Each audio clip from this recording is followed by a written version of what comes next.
variables in how your body digests information and food through the variables, which are on the top left-hand side of your chart. So this is one, the food aspect and me working through how it is that my body digests was a tough one for me because I have the toughest one. I have what we call appetite, which means I'm supposed to be eating one thing at a time. And in truth, it's kind of like that hunter-gatherer, like where my digestion's very old. And so when I come up against food, I just need to eat whatever is in front of me that's available from nature, right? Until I'm full, because that could be all that's available.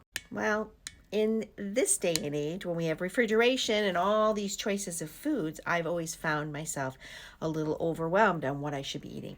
But when I was pregnant, I ate this way. I ate with a very strong appetite of just knowing if I wanted 5 oranges for dinner, that's what I ate. If I wanted just a bowl full of chicken, that's what I ate, because in truth, that's all my body could handle. And for a lot of women, I would love to know what you did differently, possibly during your own pregnancy, if you had children, and how you felt with it, because I think we already know the answer to what our digestion is, but because the outside world, again, has told us how it is we should be eating, we kind of ignore it when it comes to daily living.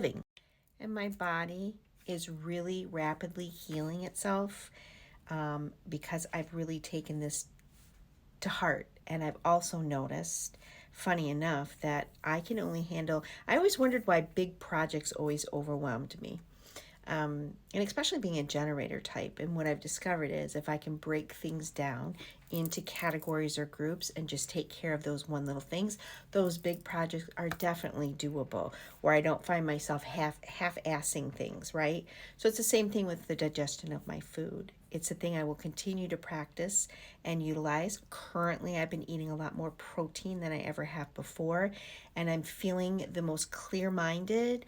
My genius has been activated, and I'm feeling that this type of eating is definitely working for me. Now, I will say, if you learn about your digestion and it doesn't ring true to you, please note that this is one of the areas where your minutes of your birth chart, if it's even off by a couple of minutes, I think it's 3 minutes, up to 3 minutes, it can shift what type of digestion, what type of motivation, all of the variables can get shifted pretty quickly within minutes of your chart. So you may have to check your birth time again to make sure that that's accurate. Many blessings.